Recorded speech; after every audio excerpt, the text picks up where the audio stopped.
मेरे पास एक भाई की कमेंट आई भाई कि इस बारे में बताओ कि कुछ आदमी तो इमाम के पीछे नमाज पढ़ रहे हैं और कुछ आदमी इमाम के पीछे नमाज नहीं पढ़ रहे हैं, इसके बारे में बताओ। तो इसके बारे में बात यह है मेरे भाई कि जो इमाम के पीछे नमाज पढ़ रहे हैं उनकी तो नमाज हो रही है, लेकिन जो इमाम के पीछे नमाज नहीं पढ़ रहे हैं,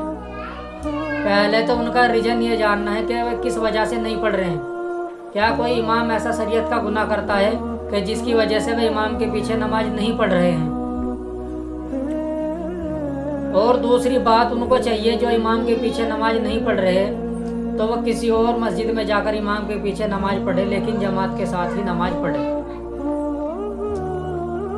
और तीसरी बात यह है कि अगर वो कहीं और भी नहीं पढ़ सकते और अगर ऐसा हो गया है कि इस बात को लेकर विवाद ज़्यादा ही बढ़ गया है कि इमाम के पीछे लोग नहीं पढ़ रहे हैं नमाज और पढ़नी भी वहीं पे ज़रूरी है, तो फिर इमाम को ये चाहिए कि उसमें खुद ही इतनी अकल होनी चाहिए कि उसे चाहे गाँव के लोग रोक भी रहे हो कि भाई दीन का नुकसान ज़्यादा हो रहा है, तो इमाम को चाहिए कि वो खुद ही वहाँ से मस्जिद से इज्जत के साथ में रवानगी कर दे, लेकिन दीन का नुकसान ना हो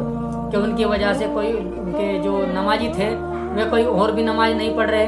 तो इससे दीन का नुकसान हो रहा है। तो इमाम को चाहिए कि वो खुद ही अपनी अक्लमंदी से उस मस्जिद से रवानगी कर दे।